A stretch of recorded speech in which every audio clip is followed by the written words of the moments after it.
So now moving on, Ray J's meeting up with what's his name? I forgot. Hell, I forgot his old lady name. Old girl who be running around here like he a doctor. Her husband. Anyway, it'll come to me later. But he meets up with him in the stew because apparently they've been working on some trash together.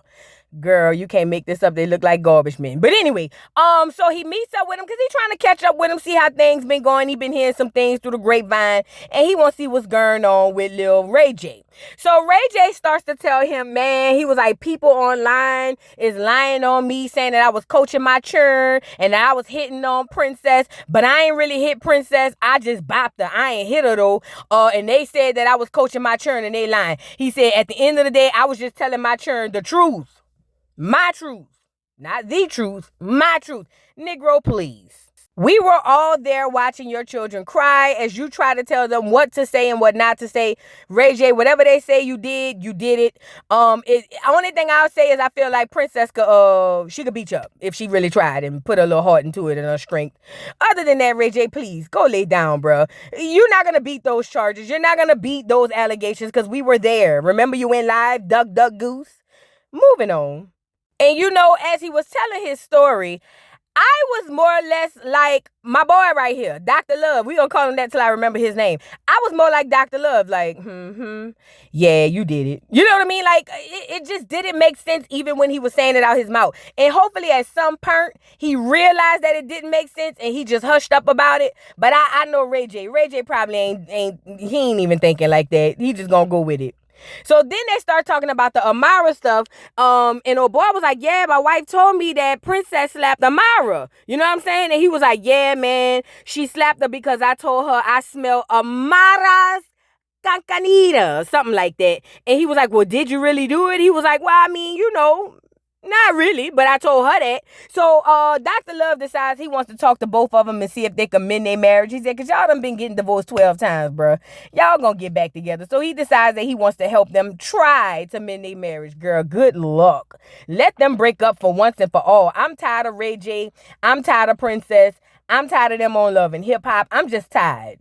With Bleach. Girl, please. Moving on. Let's move on. So now we move to the next scene. Flo is sitting in front of a piece of look like carrot cake, rice cake, girl. I don't know what this is. Is this a Haitian cake? I don't know. And I'm over here saying, girl, what is her obsession with cake? Girl, she bought your husband a cake. You say you ain't want him no way. What's the big problem, girl? Like, I don't quite get this.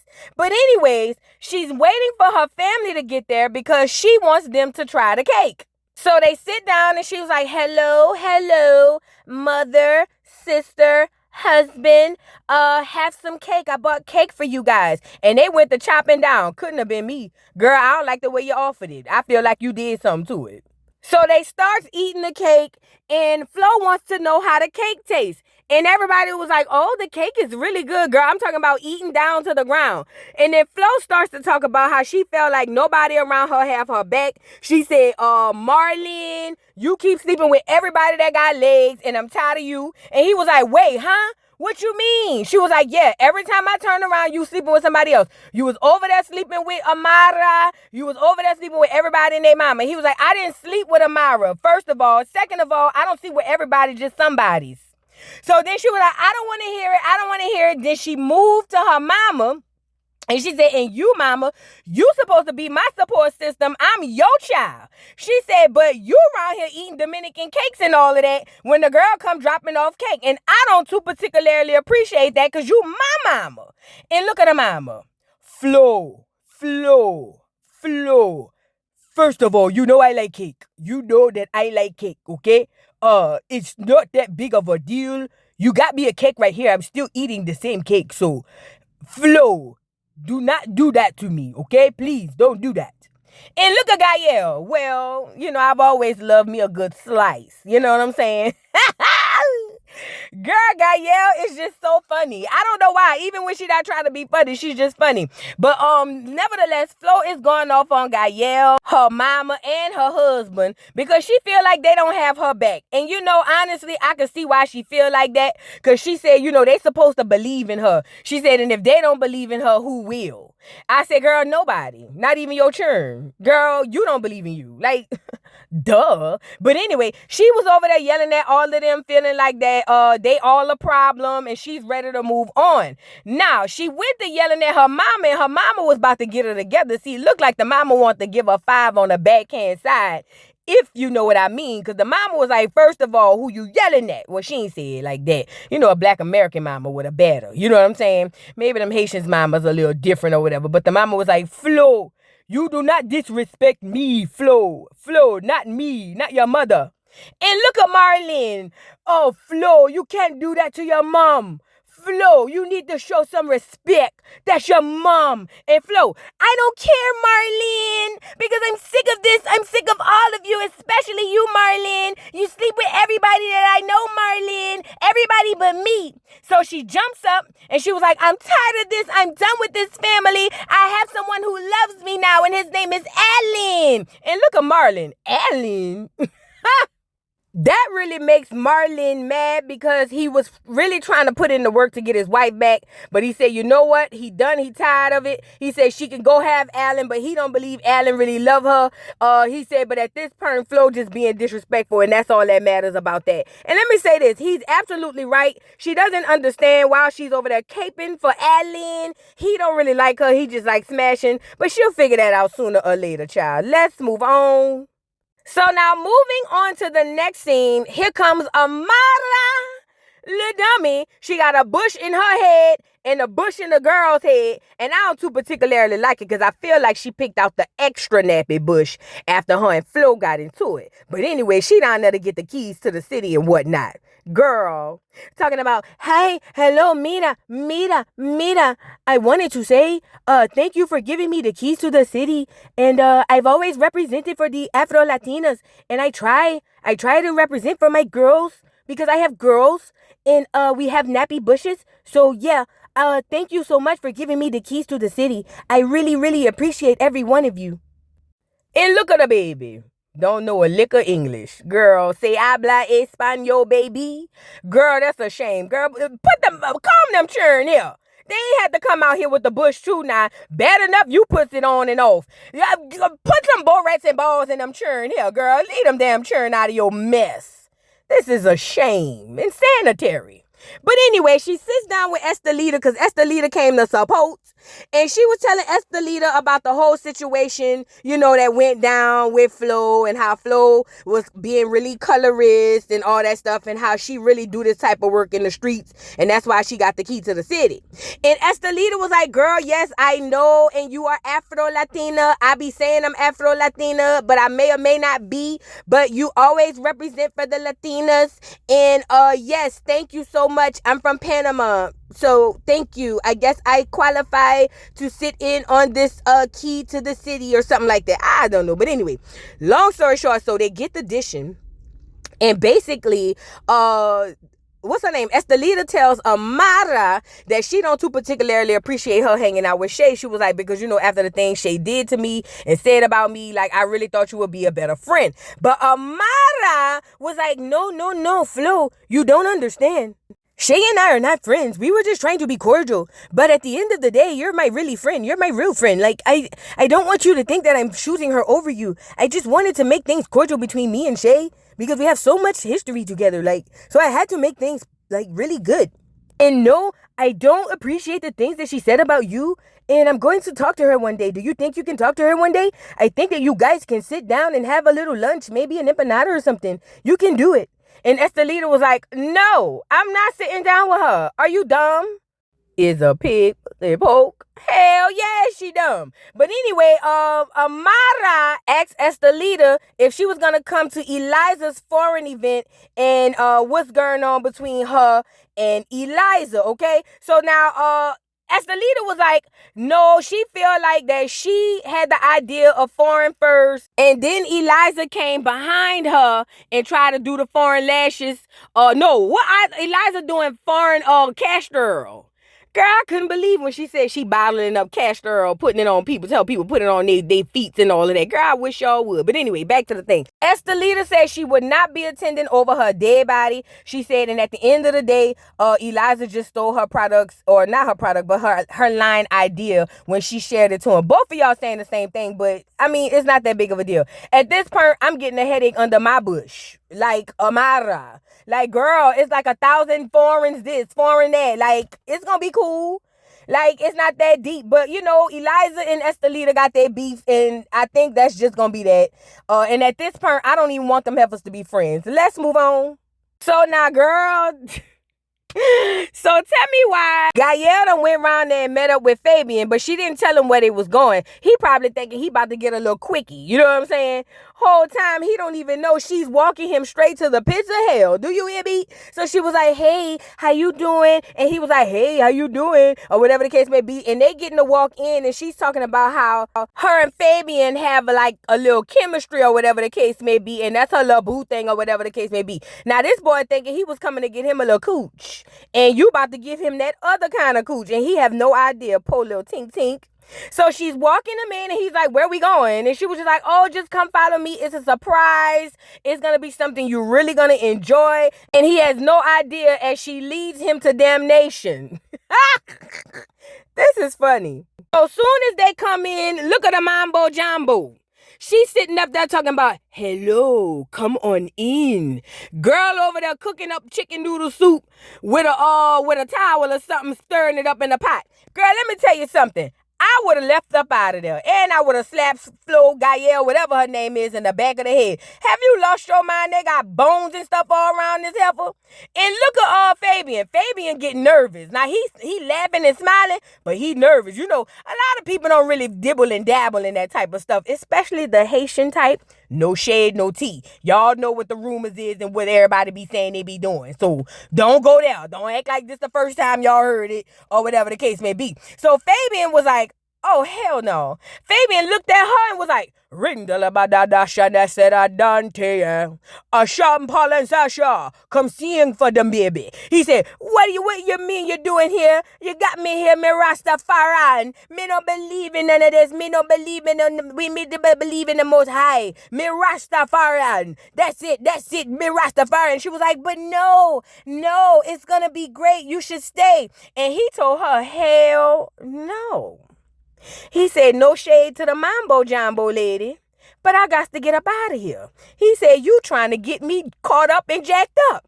And as Fabian should, he backed away slowly from the door, hit an about face, and was out of there. As he should. Because this is the thing. Hoodoo, voodoo, all that stuff is not bad. Some people practice it for a religion. But a lot of people abuse this stuff. And they be done messed around and got you messed up. You know what I'm saying? You wondering why your foot just won't fall off your legs. You know what I'm saying? So Fabian did what he was supposed to do, which is exit stage left. So she's running behind him, asking him to stay. And he was like, no, he don't do that. He don't play like that. And I don't even know why y'all messing with women who play like that. Y'all, it's crazy. But she's trying to convince him to stay. He don't want to hear none of it, as he shouldn't, and he leaves. Now, you think Gaelle will leave. Oh, no. Gaelle turns right back around to go back inside by the mumbo jumbo, because remember, the mumbo jumbo had put a spell on her through Flo. Remember Flo put the spell on Gaelle? Girl, Gaelle said she want to go get the spell lifted up or something like that. She said because she done had enough of being under a spell. She ready to come up from under there. Girl, I don't trust that lady. Is you crazy? And look at the lady. You cannot help him. You cannot help everybody. What do you want from me? And Gaelle proceeds to ask the mambo jumbo to unleash the spell. And she said she gonna do it. Girl, she gonna put another spell on you, duck, goose. Girl, you done lost your mind. Going around, girl, playing with them people and spells and all of that. Wasn't y'all just mad when Trina said y'all be practicing voodoo? Girl, you can't make this up. But I ain't gonna say nothing bad about the mambo jumbo. Erykah Badu might put a spell on me. And this the gag. Look at the chicken noodle soup from Campbell's that she stirring up in that bowl, talking about she gonna put it all over Gaelle to get the spell off. Girl, you could have came by me. I would have went down to the Winn-Dixie and got you a can, girl. This is ridiculous, girl. Let's move on. I hope the soup was good. So now we're at Eliza's event. Ain't but 5 people there in total, including production and, cameramen and all of that. And what's her name? Girl, the one who looked like a little Smurf. Y'all know her name right here.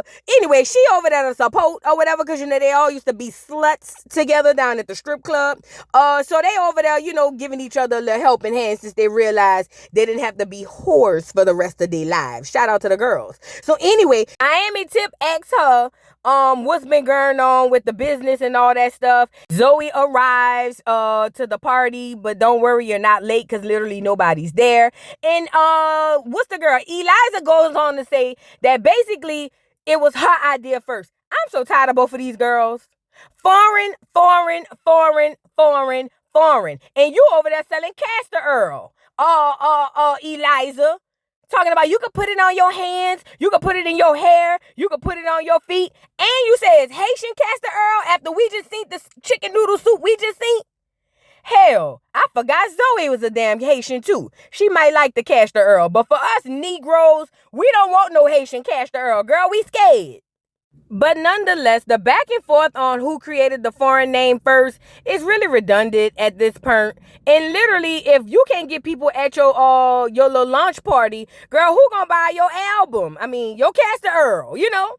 So anyway, here comes Black China. She came to support. She said because she too was once a slut down to the strip club. And she wants to show the girls that support goes both ways. So she shows up for Eliza. And Zoe didn't even know that these heifers used to all slut together. Zoe was like, oh, I ain't know all y'all was hoeing together. And they say, yeah, girl, it was the days, girl. The early 2000s, girl, you had to be there. Got a lot of money. So now, what's her name? Oh, what's the girl name? Black China. Oh no, Angela. Angela wants to invite them to her sobriety event. I said, but ain't none of them sober.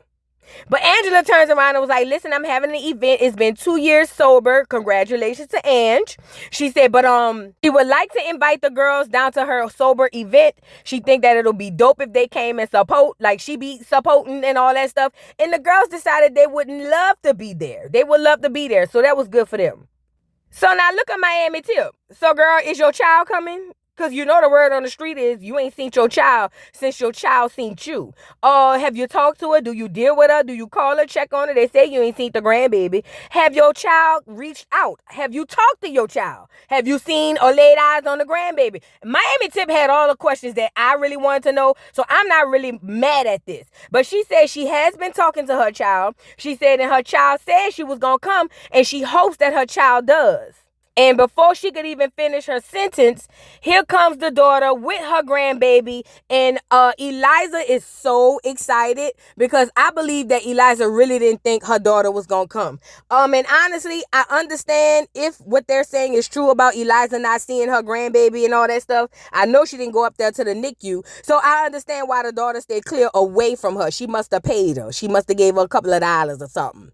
But anyway, the daughter was like, yeah, I told you I was coming. I wasn't going to miss it. I mean, I wanted to miss it.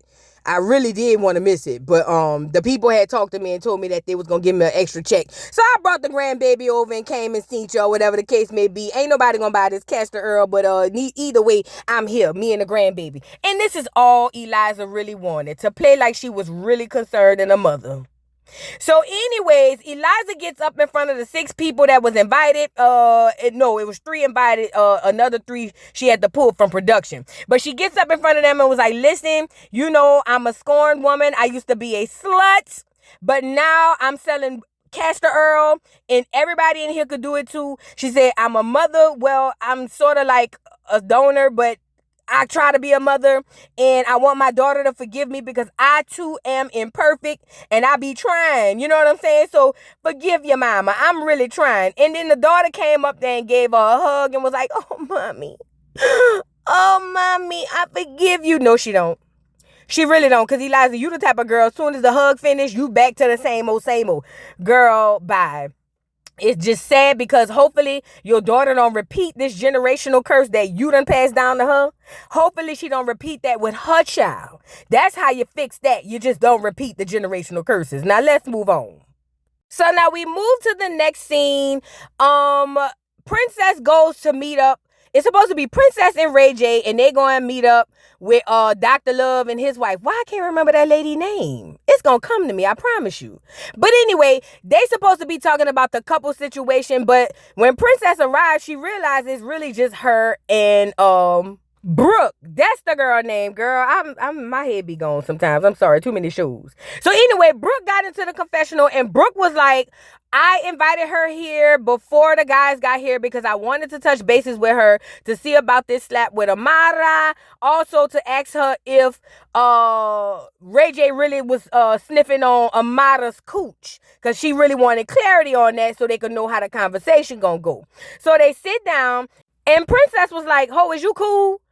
And Brooke was like, "Yeah, what you mean?" She was like, "Cause I thought you was my friend." She was like, "We are friends." She was like, "Well, why is everybody around here telling me that you was smiling and laughing when I was over there bopping down with Amara? You didn't even jump in. You didn't do nothing." They said that you found that amusing. And I don't too particularly like that part. Now, one thing about Brooke, she's always seemed to be a sweet, sweet girl. But when she told that bold-faced lie to Princess and said, I was never laughing or smiling. I would never do that. And them people showed Exhibit A. I see. Oh, Brooke, yes, you was. You was eating and sipping that tea, girl. Yes, you was. You was packing you a to-go plate. Girl, I seen you. You was over there getting the free baggies that the churn be getting at the parties, the party favors. Girl, Brooke, yes, you was. And the tea is right there. Like, the people got the receipts. But Brooke don't care. Brooke said she gonna lie until somebody prove her wrong. And at that part, it wasn't proven. So Brooke was like, "No, girl, I would never do that. I don't know why anybody would tell you that. I'm more of a friend than that. I was more concerned than anything." I said, "Oh, Brooke." Now, Princess don't really believe that. Because Princess was like, "Girl, the people done already told me." But nevertheless, she was like, I just felt like I had to do what I had to do in that moment because I thought Amara was my friend. She said, and the whole time she plotting on my husband. I know I don't want him, but I don't want her to be with him. Like, it's kind of backstabbing-ish. And she's right. She's absolutely right. She had every right to feel that way. She also told Brooke that basically she slapped her because what's the boy name? Ray J had told her he was at her house and he smelled her coochie. She was like, and knowing Ray J, he nasty. He probably waited till after she worked out and smelled it. So I felt some type of way, so I slapped her. I clocked her. And you know what? I'm not mad at Princess. I'm not. Like, I felt like she had to do what she had to do in the moment. Amara need to stay out of people's husbands' faces and houses and beds. So anyway, in comes Ray J thinking it's about to be a little smoother combo, a little 1-2 yin yang. Ain't gonna be too much. He got his children's place outfit on, his glasses on. He coming in to see his wife because he want to play like he want a divorce, but really don't. And he really just trying to see what's going on. And I'm over here saying, bruh, they about to railroad your duck ass. So immediately, Brooke starts with the line of questioning. "Oh, did you go to Amara's house after the thing? And what was this all about?" And he's like, "Oh, yeah, I'm over here trying to do One Wish, and I wanted her to be in the movie, and she know how to do the machata." And then Brooke was like, "Oh, well, did you go to her house?" And he was like, "Yeah." She was like, "Well, why did you go to the house?" And she was just like ramming all these questions. And Ray J's not feeling this. Ray J was like, "Wait a minute. I didn't come in for all of this." And I'm saying, that's exactly why you came, dummy. Duh. She's asking you the pertinent questions that you don't want to be asked because you know that the answers are all going to be not in your favor. Hello. But Ray J's sitting back trying not to get upset, but he really feeling some type of way, as you can see. So Ray J sat up in his booster seat to tell Brooke, he was like, "I don't really appreciate this line of questioning, first of all." He was like, and second of all, "I thought we came here to just have a discussion about me and Princess getting back together." Then he looked to the side and told Brooke's husband, he said, "Man, get your girl. She doing the most. Like, she asking me all these questions." And Brooke was like, "Well, inquiring minds want to know. Because if you really did do all of this, then you got to say something." And look at Ray. Get her, bruh. And look at the husband. "Oh, Brooke, you are kind of doing a bit much right now. You could really tame it down a little bit." Brooke don't want to hear none of that, bruh. Brooke ain't trying to hear none of that. Brooke is asking the questions that we all need to know. And look at Princess, sitting pretty, yes, as she should, because she's waiting for these answers too. Because see, what Ray J does is Ray J like to play mind games with that girl from the looks of it, at least. And Princess is trying to see if the real true tea gonna come out. Like, okay, Ray, you said you was around there sniffing cooch. Repeat it, and how, and when, and where? Because my girl Brooke asking all the questions like, why was you in our house? Like, yeah, what's up? So, Ray J has had enough. He was like, I really asked you to get your girl. You must be drunk or something. And my girl Brooke said, I'm not drunk. I just had a few glasses of wine. It must be the wine. Girl, that ain't the wine, girl. That's just your mind asking the right questions. That's what Princess should have been asking, but she didn't. But neither here nor there. He keeps looking at her husband, Brooke's husband, that is, so that he can get her. He like, man, get your wife, bro. Get your wife. And look, he can't even do nothing. He can't do nothing with no Brooke. I mean, do y'all not remember them on Love and Hip Hop when they were a couple? Girl, Brooke be running circles around this fool. Girl. Poor little Tink Tink. And poor Ray J. Ray J feels like he has nowhere to turn. No allies or no nothing. Girl, ain't nobody worry about no Ray J. And look at Brooke. Feeling accomplished. What's up? That's right, Brooke, get the tease. But it comes out when she asked him, she was like, tell the truth. Did you really sniff Amara's stuff? And that boy said, no, he didn't. And Brooke, you are vindicated. You did the right thing. You cornered him. You made him tell the truth because he wasn't going to never do that. Now, this means that Princess slapped that girl for nothing. But who cares? We got Ray J and his lies. So Ray J was like, no, I didn't necessarily sniff her cooch. Actually, I didn't even see it. But how I got to the house was she asked me to come to the house because she needed an escort. And then I came in and I used the bathroom. And I'm over here saying, Ray J, you did all of that to lie on a girl? So feeling caught in a lie as usual, Ray J storms off. Bye, Ray. Bye. How old is you, Ray? I know you look 12, but you got to be at least 45. Ray, you got to be strong and you got to be smarter than this. This is all your fault. Ain't nobody asked you to come around here spreading no lies about them people. Leave them people alone, huh? I mean, this fool got the nerve to be on here talking about he feel deceived because of all the lies and boy, Ray J, please. You know, since we want to talk about deceiving and lying, what happened to Whitney Houston? You don't want to have that conversation, boy, if you don't get up off here. So now feeling protected and loved, Flo hop in the confessional being dumb, talking about how she really is feeling Alan and they've been hanging out and things are getting close with them and she loves being with him and this, that, and the third. And I'm saying you can't be this slow. You really can't believe you about to be with Alan and Alan really care about you. Like there's no way. Barney, there's no way you believe that Alan really likes you. I don't care what Alan done said in Espanol or even in his broken English. You cannot be as slow as I think you are to believe that you and Alan actually stands a chance. Like, I won't believe it myself, period.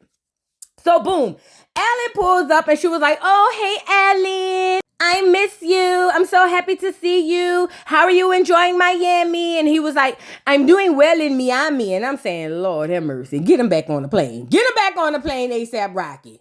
So Alan confronts her about being mean and nasty to his baby mama. He basically confronts her by saying, listen, I heard that you went back to Amara when y'all got into it. And then you started repeating everything I said. He said, now I would never do that to Marlon. He said, but you turned around and did it to Amara. He said, now, first of all, how that's going to look when I'm trying to get all my girls together.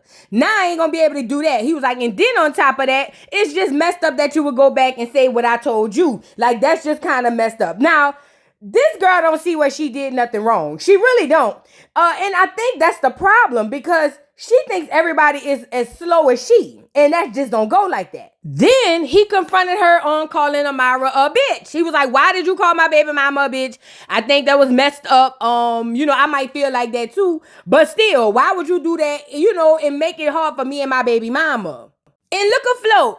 But Alan, you called her a bitch. You always call her a bitch. So why is it a problem when I call her a bitch? And he was like, because that's my baby mama. But see, she don't get it. She think everybody's neglectful toward the mother of their kids the way Marlene is toward her.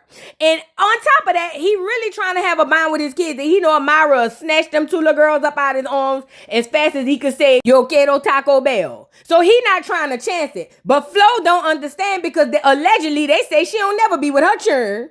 Girl, don't be a deadbeat mother. Ladies and gentlemen, boys and girls, they got deadbeat mothers in the world too. Please don't be one. Please don't be one. Anyways. So anyway, he's explaining to her, it don't matter what I called her. I apologize to her. But at the end of the day, that's still my baby mama. And I got to take up for her. And you not really understanding what I'm saying. So it's all going over your head. And so she was like, well, I don't care. I don't care. I still love you, Ellen. Ellen, I love you. And he was like, yeah, this is not going to work. I quit you. I don't want nothing to do with you anymore. It was nice knowing you. I hope to never see you again. I still got all the tapes we made. I'm just playing in 20 on 10. But you know what I'm saying? He just basically told her he done with her. And honestly, I don't blame Alan. Somebody like Flo is too reckless. Like, you'll never get stuff done with a Flo on your arms. You just won't. So anyway, he said he was leaving. He done. He walks away. And look at Flo. Alan, are you really gonna leave me like Marlene? Alan, please don't leave me, Alan. Alan, please don't leave me like this. I got rid of all of my family for you, Alan. And I say, girl, that light skin didn't come in handy, huh? She thought that light skin currency was gonna save her, girl. He called her everything black but the child of God. It don't matter. He still slides and wants to slide up in them dark-skinned cheeks. Look at you looking a mess. Oh, Flo, girl, you look so bad. Bye, girl. And Alan walked off slowly into the sunset, looking like he crying from the bike, but probably happy and joyous from the front. Shout out to Alan, bro. You did what you had to do for your girls. That's what you're supposed to do. You don't put no heifers in front of your churn. Let's move on. So, girl, anyways, moving on. Amara, little dummy, has a show where the people don't speak or no English. And she's getting ready with the girls backstage. Now, Amara made note that Flo could never touch her talent. Flo could never touch nothing that she have, not even her baby father, but she could touch hers. And she was also just back there bragging, talking about, you know, how talented and wonderful she is. Now, I ain't gonna lie. I think that Amara, little dummy, is super talented and she's a beautiful girl, gorgeous girl, Miss America tease. Ain't gonna lie about that. But one thing I can't lie about, girl, and I refuse to allow Amara, little dummy, or any of the little dummies she got following her, make me get on here and say that this is okay. Won't you do that dirty wine? Won't you do that dirty low sausage? Hot sausage, Vienna sausage, not sausage. Won't you do that dirty wine? Won't you do that dirty low? Girl, you sounded so bad. And again, if you are Afro-Latina, why is you dirty whining? Shouldn't you be doing something else, whatever the Latinas do? Girl, cultural appropriation, get the Jamaicans on here. Y'all letting Amara cosplay in y'all culture? Sinful, girl, sinful. So anyway, backstage, Estelita was like, oh my God, Mira, you look so good. You did so well. I'm so proud of you. All of the Latina girls are proud of you. And Amara was like, oh my God, thank you. Thank you so much. Like, I really work hard. I work really, really hard. And I have my girls. And this is the first time my girls get to see me perform. So yes, thank you so much for coming, Estelita. I really am so happy that you came. Now, in the background, here comes, girl, I was about to call that girl Precious. Here comes Brooke. Brooke come to talk to her, and Estelita said, oops, time for me to go, because I don't really rock with Brooke or any other girls you be hanging with. I'm just about to exit stage left. It was nice seeing you, girl. Empanadas on me next time. I'm out of here. So now, Brooke hops in the confessional to tell us that she really wants all her friends to get back cool. She felt like it was a misunderstanding. She said that, Amara is gonna have to talk to, what's the girl name? Not Precious. Why I keep wanting to say Precious?